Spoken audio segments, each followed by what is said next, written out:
I'm Dr. Caroline Leaf, and welcome to Cleaning Up the Mental Mess, a podcast where each week I discuss practical, simple, and scientifically backed ways to help you take back control of your mental health, help others, and ultimately live your happiest life.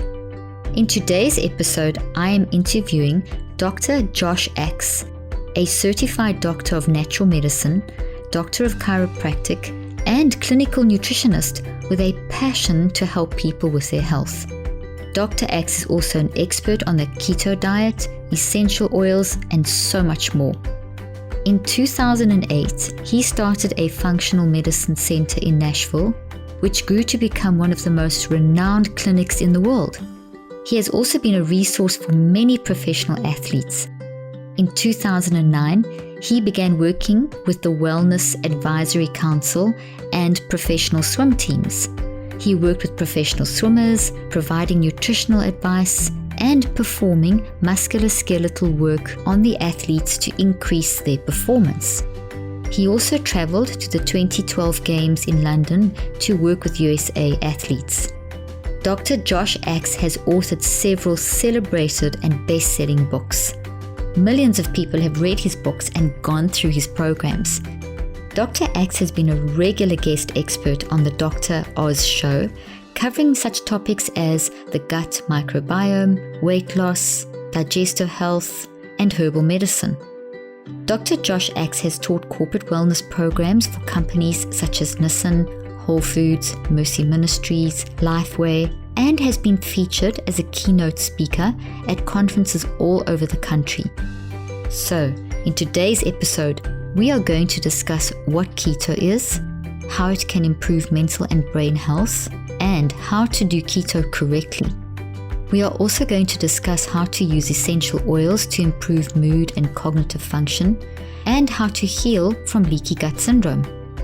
Dr. Axe and I also share practical health and wellness tips you can easily incorporate into your day-to-day life. Just before we start, I want to thank everyone again who has left a review, subscribed to this podcast, and shared it on social media and with friends and family. Not only does your feedback help me improve each episode, but I love seeing what you guys are learning and what key takeaways you have. It's so encouraging and exciting. One more note before we begin. This interview was done via Skype, so the audio quality may be a little scratchy in some areas.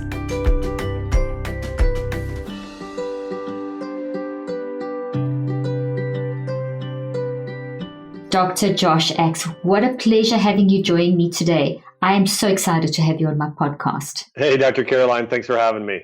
We met each other 8 years ago. We did some conferences together, and you've just done so much amazing stuff over the last years. Do you mind? I know we've just done quite a big intro to you, but do you mind just telling my listeners a little bit about yourself and what you do and why you do what you do? Yeah, sure. So I got into the natural health field because my family was always sick growing up. I have a mom who was diagnosed with cancer when I was really young, even though our family seemed pretty healthy. She was diagnosed with cancer at 40, and so she went through all the traditional medical treatments, including chemotherapy, and got really sick. And my mom was eventually diagnosed as being cancer-free. But I remember as a kid thinking, wow, my mom just got so sick going through these treatments. And she ended up being diagnosed with other problems afterwards: hypothyroidism, chronic fatigue syndrome, leaky gut. She also got put on antidepressant and anti-anxiety medications. So Caroline, one of my memories of my mom growing up is she was always so sick and tired all the time. And that's when, as a kid, I remember thinking there's got to be a better way. There's got to be a way that she can get healthy. And so that really started my pursuit into natural medicine and starting to research, how do I help my mom get healthy? And then that really spilled into, how do I help my patients get healthy in the future? And I didn't mean to go this long into it, but just to say, like, my mom was diagnosed with cancer a second time. After that second time, we decided to take care of her all naturally. She started juicing vegetables every single day. She started doing ancient herbs and superfoods like reishi mushroom and turmeric, using essential oils like frankincense and myrrh. And then we had to start doing visualization. She started visualizing herself running around playing with her grandkids in the future and bringing them to Disney World and overcoming fear and worry by actually quoting Bible verses. And so she did this natural program, and we redid a CT scan. And after 4 months, the tumor's been shrunk in half, 9 months later, complete remission. And so today my mom's 67 years old. She's in the best shape of her life. She runs, she water skis in her late 60s. And I share that all to say is that that's really what drove me to become a doctor. It's what caused me to start searching out natural medicine, and seeing the transformation in my own mom's life was really powerful. So for me, my big mission is to teach people how to use food as medicine. And because of that, I started a website called drax.com, which today is one of the most visited natural health websites. I also started a nutrition company with one of my close friends and your close friend, Jordan Rubin. And Ancient Nutrition provides the world's healthiest supplements and superfoods, everything from turmeric to bone broth to collagen, lots of stuff. And yeah, so, that's really teaching people how to use food as medicine is, a big part of my passion. Oh, I love that story. I remember you telling that at one of the conferences, and just to hear the follow-up on your mom, that she's twice diagnosed with cancer, totally healed, and now water skiing. I mean, how amazing is that? And all the components you brought in, the natural approach and the mind stuff, it's fantastic. What a great way to actually launch into helping people. So that's a really great story.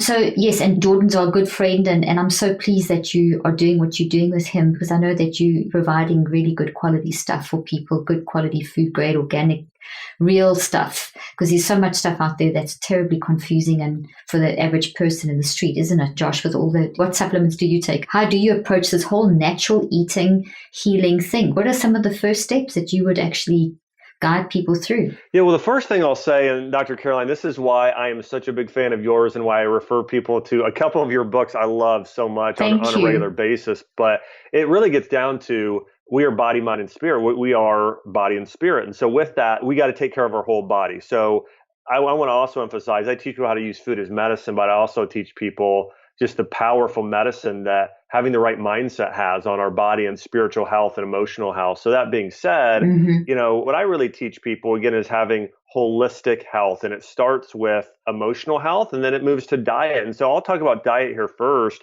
From a dietary standpoint, we want to consume foods that are real, foods that aren't processed. And so I really have people focus, number one, on plants, lots of vegetables and some fruits.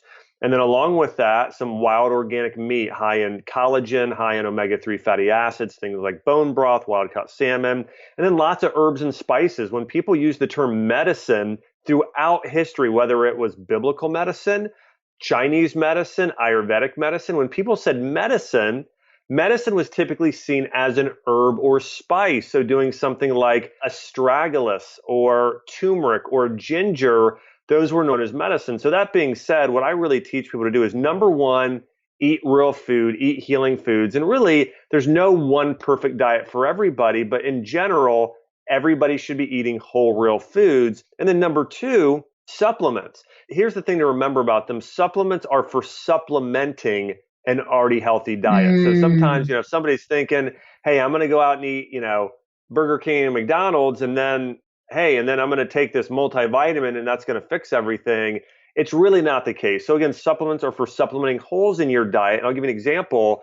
Today, not a lot of people drink bone broth, which is kind of an essential thing we should be getting.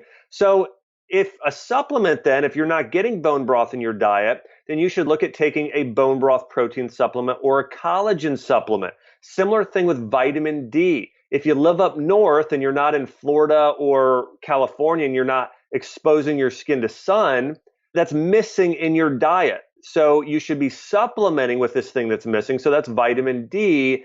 And I think the biggest supplements people are probably missing, Dr. Caroline, is, I would say bone broth and collagen are number one. Probiotics. Probiotics are a really big one. A lot of people aren't getting enough of. Along with that, I would probably say something like, general things like a lot of herbs and spices we need more of. And then I think things like multivitamins and greens powder, sort of covering your basis with some of those is good. But I think those are some of the most important things to consider when it comes to diet. Oh, I love that. I love what you said. I wrote a book called Think and Eat Yourself Smart, where I focused on the importance of eating, basically pretty much what you've been saying, but I came from a mind perspective. And you said something that just reminded me of a phrase that I quote throughout that book, which is, there's one rule for eating, and it's eat real food mindfully. And, that's really what you've just described, is to really go into this whole thing with your mind. Don't just dive in and take anything. It's got to be real and necessary and essential for your total holistic well-being, spirit, soul, and body. Okay, you're an expert on the keto diet. And as you and I know, this is like the thing at the moment. Our family has actually been doing it for about 5 months, and we are absolutely loving it. But there's a lot that can be done incorrectly with the keto diet. And I'd love you, Josh, to dive in and tell us your take on the keto diet. Yeah, so with the keto diet, I wrote my book, Keto Diet, because I saw so many people doing the keto diet the wrong way. In fact, you'll probably not be all that surprised by this, but I was on Pinterest and I saw a recipe posted for the ultimate keto diet recipe. And I thought, wow, this is going to be good.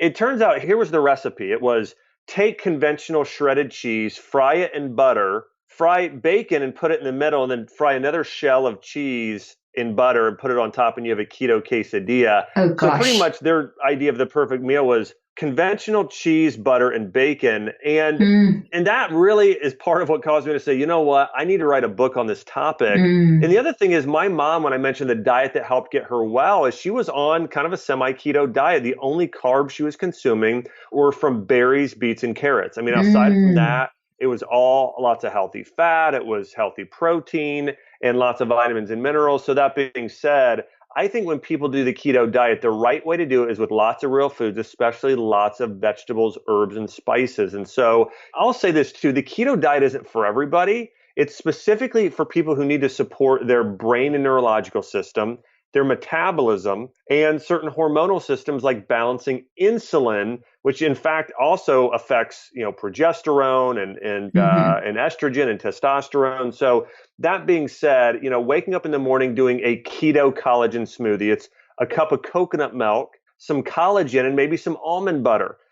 For lunch, doing a big bowl of soup that's very keto friendly. And maybe for dinner, it's a grass-fed burger and a lettuce wrap topped with avocado, lots of vegetables maybe cooked up in ghee or coconut oil, and for dessert, dark chocolate. So really... that sounds really good. Yeah. So, I mean, it's a healthy, delicious diet. It's going to get somebody in that state of ketosis.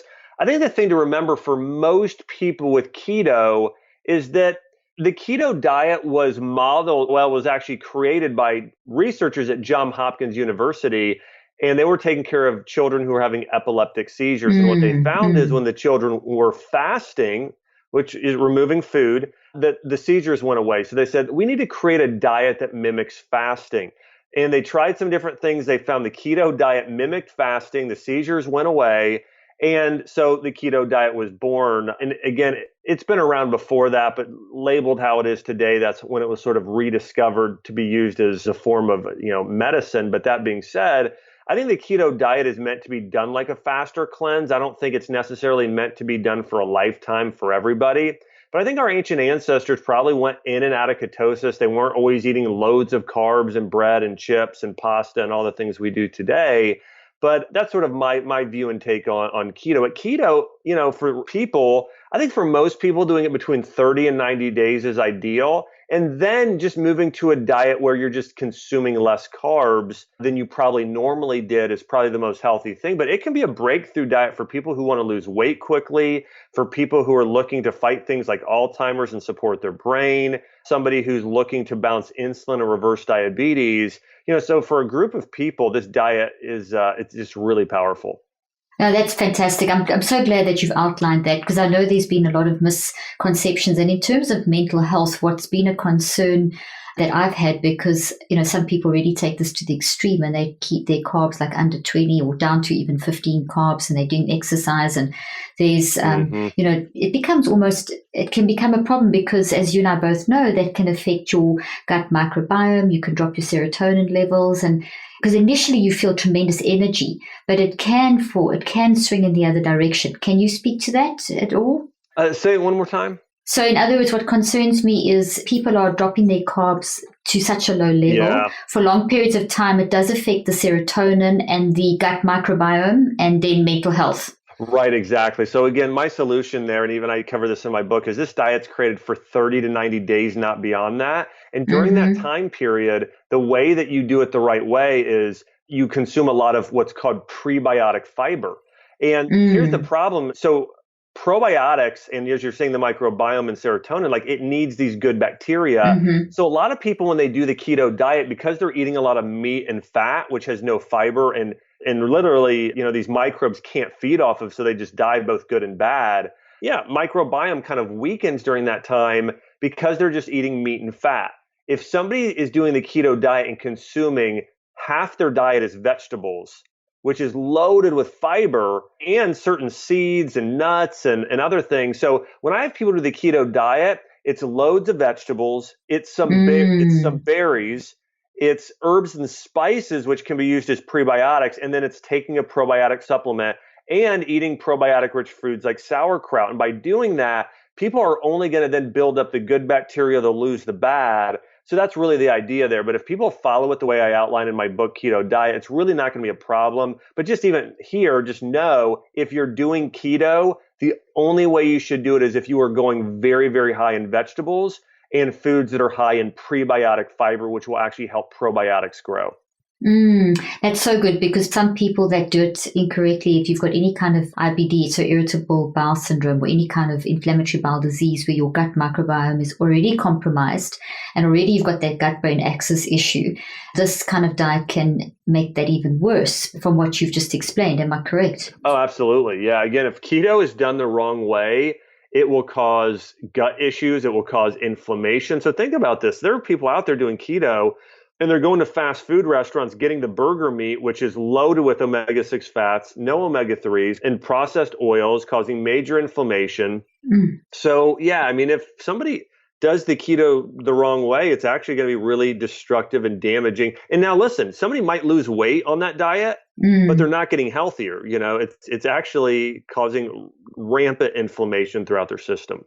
Absolutely. And that low grade inflammation leads to lifestyle issues and feeds back into the mind. And you've got the whole mind body issue, and it can lead to emotional issues and mental health issues. Are you finding in your consulting or just feedbacks? I know you don't work that much directly with people, but are you finding that that is the case, that people's mental health initially starts off very good? They get very energized, and then afterwards you can have issues with potentially people getting a little bit anxious or depressed if they're on it too long? Oh, for sure. Yeah, absolutely. And so, and I think that's the thing to remember too, is that you're not doing the diet to just do a diet. I mean, the idea is you want to start balancing insulin. Here's something to That's remember. good. Here's something to remember too. Different organs have to deal with different macronutrients. So, for instance, your Mm. liver and gallbladder deal with fat. Your pancreas and stomach primarily deal with carbohydrates, and protein is typically dealt with mostly by your liver and maybe your kidneys, stomach to a degree as well. So, again, different areas are having to deal with different things. So, but in Hmm. America today, by far the most overconsumed macronutrient is carbohydrates.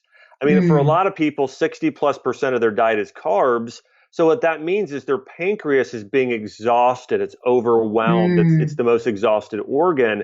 So when somebody goes on a keto diet, especially for those first 2 weeks, the pancreas is like, wow, it's having to do no work. So now it's regenerating, it's healing, and people will see these great results. What can happen though then is that, once that pancreas is feeling better, your body starts to get to the point to where, okay, now the probiotics have died off, and so then the serotonin Mm. drops and then there's other issues. So anyways, as you're explaining it, yeah, if somebody does keto the wrong way again, it won't help mental disorders, it will make them worse. Wow, that's brilliant. I love how you explained that. So good. Okay, Josh, I know that you're into ancient medicine and the Yeah. organs. I know can you speak because you kind of started that? Can you just continue that discussion a little? Yeah, so my biggest area of passion is really studying ancient forms of medicine, starting with the Bible. What is the Bible? What did ancient people from the Middle East that were doctors like Maimonides, like what did they teach in terms of how we're supposed to stay healthy? And so number one, things like prayer. We know that there's a verse in scripture that says when you're sick, go to the elders of the church, have them pray for you for healing and have them anoint your head with holy anointing oil, which is a blend of essential oils. And so we know the Bible talks about cleanliness. It talks about certain foods to eat. It talks about all these things. in order for us to stay well. In addition to that, the other area I love to study is Chinese medicine. Chinese medicine is probably done the best in terms of looking at individual case studies and really looking at how the body functions as a whole. So really, I really look at those two worlds and I say, okay, how do we stay healthy? And one of the areas is not just diet. It really has a lot to do with our emotions. And so I want to share this. This is a revelation from both biblical medicine, also combined with Chinese medicine and what we know. Different emotions cause disease in specific organs. A lot of people, Dr. Caroline, think, oh, well, my mom had cancer, so that means I have a greater risk, or my dad had heart disease. To a degree, that's very mildly true. What's much more true is when you have a certain emotion, maybe it's an emotion that you saw your parents have or a memory when they came into conflict, and then you are reflecting that memory and you're reacting in the same way. So again, it's typically not this genetic in terms of that. It's really in terms of different emotions cause different organ systems to build disease. Here's an example. If a child gets really scared at night in bed, and let's say they have a nightmare, that child can wet the bed. Why is that? That's not genetic. That's because when a child gets really scared, it causes or has the emotion of fear. The emotion of fear causes dysfunction of the bladder as well as the kidneys and adrenal glands. So think about this. We hear this fight or flight response. If you have a lot of fear, if a bear's chasing you, you can fight or fly, but your body gets in this high state where your body produces stress hormones and cortisol. So we know fear actually causes very specific things to happen with your organ systems. Now, I've worked with patients in the past, Dr. Caroline, where women struggled with infertility. And hey, we worked on their diet and they got somewhat better, but it didn't completely heal. We worked on their emotions and overcoming fear, and all of a sudden they were able to get pregnant. People have fear of disappointing their parents, fear of disappointing loved ones, fear of failure. So these emotions cause disease. So fear causes dysfunction of your reproductive organs and adrenal glands and bladder. The emotion of worry. Think about this. If somebody worries a lot, they can get an upset stomach. Think about a student studying for a test or a mom worrying for their child. You can get an upset stomach. So the emotion of worry causes dysfunction of your stomach, your pancreas, and your spleen. The emotion of anger or frustration or impatience actually causes disease of the liver and gallbladder. Why do we call somebody an angry drunk today?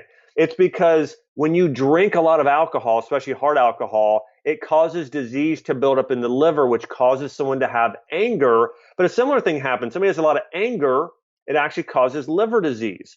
The next two would be, one would be anxiety. It's like a nervousness. That really causes issues of the heart and part of the central nervous system. But that's really an anxiety. It's high blood pressure, those types of issues.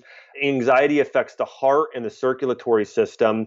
And then we also know that the emotion of grief or looking back at having a sense of loss or depression causes disease of your immune system. It's your lungs, it's your colon. I shared with you when I interviewed you for my podcast, I had a patient and she developed autoimmune disease because she was still grieving. Her daughter was her best friend, moved off to college, and then her and her daughter didn't have as good of a relationship. And she literally felt like she had lost her daughter and her best friend. She was still grieving years later, and that caused autoimmune disease in her body. And so anyways, all that being said, what I really have done a lot now is I'm not in full-time practice anymore. Really now I just write books and teach a lot of these things at seminars. But that being said, this is again why I love what you do so much is I found in practice, and again, this is me, somebody who has degrees and studied nutrition my entire life, but I will say this, your mental and emotional and spiritual state of health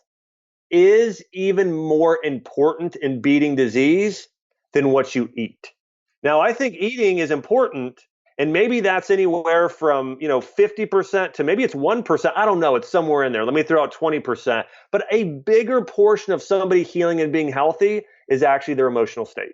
Well, Josh, you and I are now speaking the same language. This is what I've spent my whole 30 years researching and doing clinical trials and practicing clinically this whole mind-brain link. And what you've basically said is the epigenetic factor, the whole 95, you're looking for that statistic, 95% of basically diseases of lifestyle diseases like your cardiovascular, your autoimmune, your metabolic syndrome, your cancers. These are coming from our thought life, how we're handling our thinking and our feeling and our choosing. And that's just what you described exactly.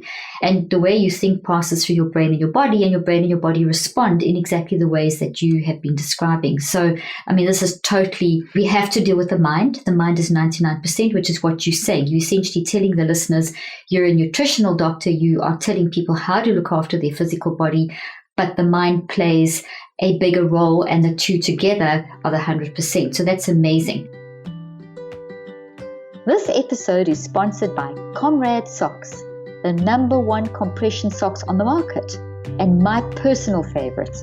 Comrade Socks works great for preventing swelling, for more comfortable travel, which is so important for me since I travel so much. Wearing compression socks during any length of flight keeps your blood circulating. Not only will this help you combat jet lag and fatigue, but studies show that this reduces serious health risks such as blood clots. Comrade socks are also great for helping speed up muscle recovery after workouts, and so much more. I love wearing my socks while traveling, walking with my children, while sitting at my desk doing research and podcasting whenever I can. And right now, my listeners can get 20% off with the code Dr. Leaf at checkout. Just go to www.comradesocks.com/Dr. Leaf. The link will also be in the show notes. As a mental health expert and neuroscientist, I am always researching new ways to improve mental and brain health. I recently came across Feals, a company that produces premium CBD products. I love how much scientific research Feals puts into the development of their products. I have been using Feals and really feel a difference. I feel calmer, and I have noticed my sleep improve. Feals works naturally to help you feel better. There's no high, hangover, or addiction. Feals has me feeling my best every day, and it can help you too.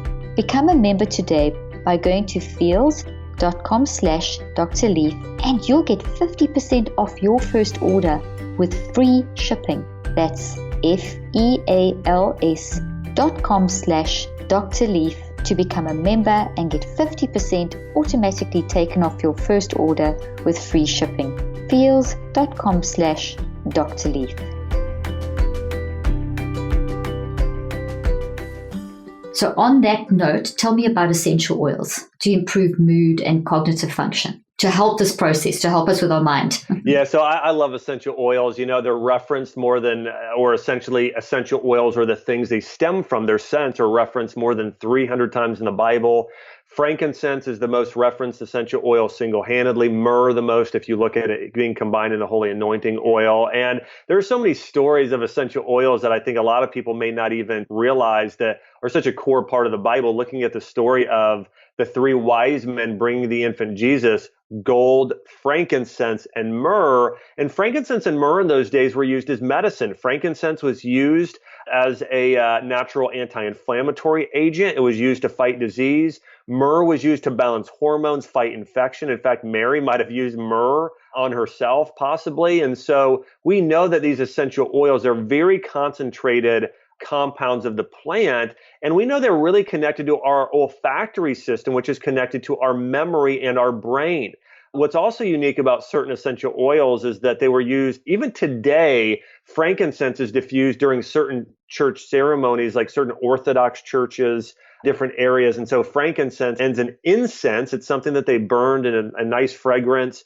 What's interesting too, just a few other stories here. We know that Mary broke a bottle of nard, spikenard, and actually washed Jesus with her hair. Spikenard would have been most similar to lavender essential oil that we use today. But again, when I wrote a book years ago, this is just a little ebook I gave away, Dr. Caroline. It was called The King's Medicine Cabinet. And it was all about if we would have gone back to King David and King Solomon or Queen Esther, and we would have opened up their medicine cabinet, you wouldn't have found pharmaceuticals. You wouldn't have found these little orange bottles with white caps. You would have found herbs and essential oils as their natural Mm. medicine. In fact, Queen Esther, it says before she got married, she went to between 6 and 12 months of natural beauty treatments using 5 different floral essential oils and myrrh oil to prepare her for her wedding day. And so we know essential oils are used as personal care products as they were by Esther. We know that they Mm-hmm. were used during religious ceremonies. And in fact, one of the reasons why frankincense might work is it's been shown to reduce brain inflammation. Now, think about this. If somebody has inflammation of the brain, it may actually, if anybody's ever been, I know all of us have been sick or have brain fog, it's almost hard to pray. It's almost hard to have a conversation with people or even with God. So, frankincense was believed to be diffused. And today we know it reduces brain inflammation. So, it actually may allow us to have clear thinking in time of prayer and connecting with God. And so, anyways, all that being said, I love essential oils. A few of my favorites, again, frankincense is my go-to. I diffuse that when I'm praying in the morning. I will use myrrh oil. If I have a cold or flu, I rub a little bit on the roof of my mouth. It actually is bitter and helps you get rid of a cold or flu. I love using lemon oil daily to help drain your lymphatic system. It's good for your liver. Peppermint oil is great to smell and diffuse for energy. And lavender oil is known as the relaxation oil. And so it's very good for reducing stress, relaxation. But again, and there's lots of medical studies. You look at the number of medical studies on lavender essential oil Mm. by itself, it's been shown to lower blood pressure. It's been shown to help with post-traumatic stress disorder. It's been shown to help with sleep, improving insomnia. So there are lots and lots of benefits of essential oils. Just amazing. That's so exciting because what we're seeing is so much natural stuff that we have around us that can help us physically to get our mind working, because our mind's got to work through our brain and our body. So this is just essential oils and eating healthy. These are all going to just get our body into a state where it's so much more receptive and so much more able to help. That feeds back into our mind and we set up a healthy feedback loop. Josh, tell us about leaky gut syndrome. This is a question we get a lot about. Yeah. So leaky gut syndrome, and this is where, again, nutrition can be so important because I think it's partly mental, but also this also has a lot to do with what we're eating and how we're taking care of ourselves. Leaky gut syndrome works like this, is you have a barrier in between your gut and your bloodstream. It acts like kind of a fishing net, okay? It has really small holes in it. And it's designed, this gut lining is designed to allow certain things to pass through to get in your bloodstream. It should allow things like vitamins, minerals, broken down nutrients should be able to get in your bloodstream. What shouldn't be able to get into your bloodstream are toxins, certain types of bacteria, undigested proteins like gluten and casein. But what happens over time is a lot of us get this gut inflammation, or we lose probiotics. And so good probiotics protect our gut, bad can start to eat a hole in our gut. So imagine you have a fishing net and it starts to get tears in it or essentially burns in it. And those holes get bigger. So then certain things that should never get in our bloodstream now get in there. Then your body says, whoa, this shouldn't be in here. It actually identifies it as a foreign invader. And it says, okay, we got to get rid of this. So your body attacks it with inflammation. Now, it's one thing for that to happen one time, but when those barriers are now open in your gut lining, now gluten and casein and these heavy metals, these things continually get into our bloodstream. So your body continues to attack it with inflammation. Now, what that can do, though, is sometimes your body can only handle so much. These proteins will then circulate and then cause brain inflammation. They start to affect the brain. They start to affect the mood. Now, Dr. Caroline, when I first moved to Nashville and really my entire time in practice, I took care of a huge number of children who had autistic spectrum disorders. And I started putting them on a diet that was gut friendly. I removed the dairy, I removed the gluten and wheat products. I had them consume a lot of bone broth and foods that were easy to digest. It was amazing, the results. I remember one of my first patients, his mom came up, her name was Joy and her son's name was Ben. And Ben was 6 years old. And she said, Ben has literally only spoken 3 words. He's speaking 40 words now after 2 weeks. And so it's just amazing. And what happens is, one of the things that happens in autistic spectrum disorders is there's constant brain inflammation. And so literally then the brain can never really fully develop. So areas of the brain don't develop fully. because of this constant bombardment of inflammation. When you can heal up and seal up that gut lining, now all of a sudden the brain can develop, it can heal. And the same thing goes for people struggling with different mood disorders. When your brain is under a constant bombardment of inflammation, it's going to cause mood issues. And so the way that I have people heal that is, again, removing foods that cause inflammation and processed foods. I have them consume a diet that's very easy to digest, because here's a principle. This is a biblical principle of why people fasted. People fasted because their body then was able to regenerate and heal, because their body wasn't doing work. When you're eating food, your gut's working. Well, when it can rest, now it can heal. And so fasting really allows your body to, there's a famous quote by Hippocrates. People have all heard this quote. They haven't heard the full quote though.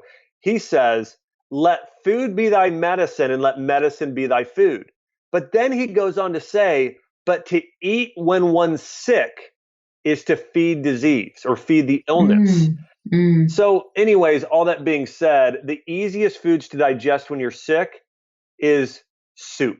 It's chicken broth. Like when I was sick as a kid, I don't know if this was you, my mom always gave me chicken noodle soup, and then she gave me ginger ale, which is like, the problem was is the chicken soup my mom gave me had like white flour noodles and MS, and all the wrong stuff. And the ginger ale had all this sugar in it, but she got that because the ancient Chinese remedy or the ancient biblical remedy, this is why they call it Jewish penicillin.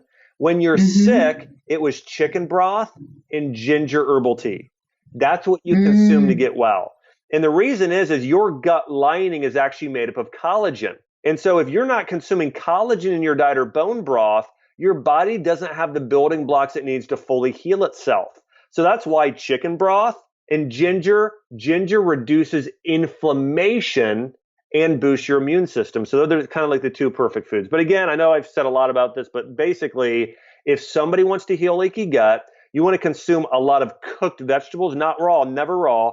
Cooked vegetables, bone broth, wild organic meat, some easy to digest fruits like pears and blueberries, do some herbs, but just a lot of soups and things like that. That's really what it takes to heal leaky gut. That's fantastic, because people don't realize, and we spoke about this earlier on, the link between the gut microbiome and mental health. It's massive.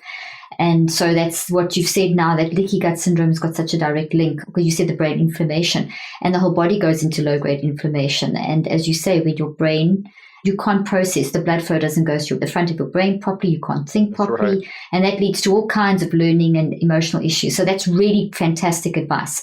And what I just want to stress with everyone is that we're talking about how to look after our brain and our body physically, but we must never forget that's the 1% of us, 99% is the mind.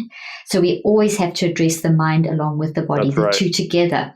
Okay, so can you tell us how you manage your mental health? And I know you've already said a few things. I know that your diet's fantastic, and I know your essential oil routine, but give us, how do you manage your mental health? Yeah, so, and again, to me, it is so important. And I really understand that it's one of the things I take care of every day. So let me share how. The first thing I do every morning when I wake up is I praise God. So I do what I call my spiritual triathlon. But I spend anywhere from 5+ minutes on each discipline. So I spend 5 minutes praising God and saying what I'm grateful for. I spend 5 minutes reading my Bible, and then I spend 5 minutes in prayer. So it's praise, it's reading of my Bible, and it's prayer. And I do that every single day. And I'll tell you what, if I miss a day on occasion, I can tell I'm not as joyful. I'm not thinking as much about how to, what my purpose is, which is loving God and loving others and bringing heaven to earth. And so again, for me, I literally start every single day that same way. And then after that, sometimes I'll go for a quick walk. I'll eat a light breakfast. It's always a collagen smoothie. I do a cup of coconut or almond milk. I do a scoop of collagen or bone broth protein, and I do blueberries or some sort of berry. And that's what I do. That's my smoothie every morning. Sometimes I throw a handful of spinach in, something like that. But again, for me, every single day. And then, the other thing is I'm big into community. I have some really good friends. And so having deep conversations, I lead a discipleship group. I help lead discipleship groups at our church. And so I spend time just, mentoring a lot of, especially young men, and helping them both in their spiritual walk, also in their business and careers, and growing as leaders. And then Chelsea and I, we once a week have our date night. We do trips together. And so I'm really also a big believer in how you take care of your family is really how you treat others. And so for me, like Chelsea, she's my queen. And so I just spend time helping her fulfill her hopes and dreams and finding her desires and just looking at serving her. And so, and listen, I'm not perfect at that. She would say sometimes I'm great at it and sometimes I'm not the best. So all that being said, I think, again, for me, the way I take care of my mental health is, again, through those things I shared. That's fantastic. Wonderful. Okay, how can people find out more about you and your work? Sure. So yeah, I would say number one, you can visit my website, draxe.com. That's DRAXE.com. I've got articles. And so if somebody's, struggling with leaky gut, then search Dr. Axe leaky gut. Just search it on Google and you'll find my article. And I've written in depth about that. I've also written some books on this. I wrote a book called Eat Dirt, which goes through how to heal leaky gut in your brain from a dietary standpoint. I also wrote a book that's being released here any week, and this is going to be really good for leaky gut, for inflammation, and for balancing hormones. It's called The Collagen Diet. That's a new book that's being released just in a few weeks that people can check. Congratulations. Yeah, thank you. Check out as well. And then Instagram. You can just search at Dr. Josh Axe on Instagram.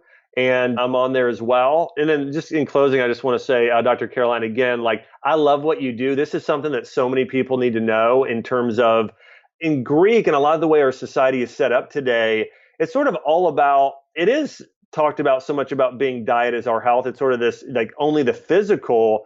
But, we know, and we're seeing more research, which I'm really happy for because people like you are putting it out there. But our mental, emotional, and our spiritual health is so key to our physical health. So if a person here is listening and they have a physical ailment, they want to change the diet like I'm teaching, but at the same time, they've got to take care of their emotional and mental state because that, as much or more than anything, will lead to physical health as well. That's wonderful. Well, I was actually going to ask you to give some tips to help people, and you've basically said that. So just, Josh, in a sentence, just summarize for me from your area of expertise.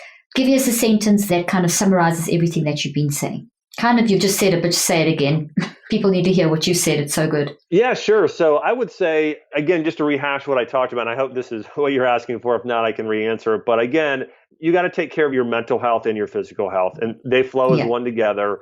But again, number one, start applying the things Dr. Caroline taught. Read her books. I know that I actually sent your book to someone here just last week. Thank you. 2 of your books. It was your Think and Eat Yourself Smart and then Switch on Your Brain. Those are the 2 books that I've read and I've recommended. But again, I think people need to start there. And then after that, just, hey, listen, the diet thing doesn't need to be very difficult. I'll just sum it up for you. Eat a smoothie for breakfast. It has collagen, almond milk, and berries. And then for your next 2 meals, for dinner and lunch, eat lots of vegetables, fruits, and organic meat. And, maybe some whole grains and healthy fats like avocado. And hey, there you go, So I think if people are able to do that, it's, it's going to go a long way for their health. That's absolutely brilliant. And I want to thank you for your great work and your incredible resources that are so helpful. And you've made something that's very complex, very simple. And I want to thank you for that and for all the great work you do. And I'm excited to see what you do in the future. And I'm excited to reconnect with you. It's wonderful. So thank you for taking this time to share with my listeners. You've been really wonderful. Yeah, well, again, it was totally my honor to be on, Dr. Caroline. Again, I appreciate you so much. And thanks for having me on. Thank you so much. I hope you found today's podcast interesting and helpful. If you want more tips and help with managing anxiety, depression, and mental health, be sure to visit my website at drleaf.com and to sign up for my weekly newsletter, where I also include a schedule of my speaking events and so much more. And follow me on social media. I'm on Twitter, Facebook, and Instagram. Just look for Dr. Caroline Leaf. Also, I love seeing all your posts on social media about this podcast. I love seeing what resonates with you and what you've learned. So be sure to continue posting and tagging me and letting me know what you think and how these tips worked out for you. And don't forget, leave a review and keep spreading the word about this podcast. Thank you for joining me today. I really hope you learned something new and helpful. Till then, I'm Dr. Caroline Leaf.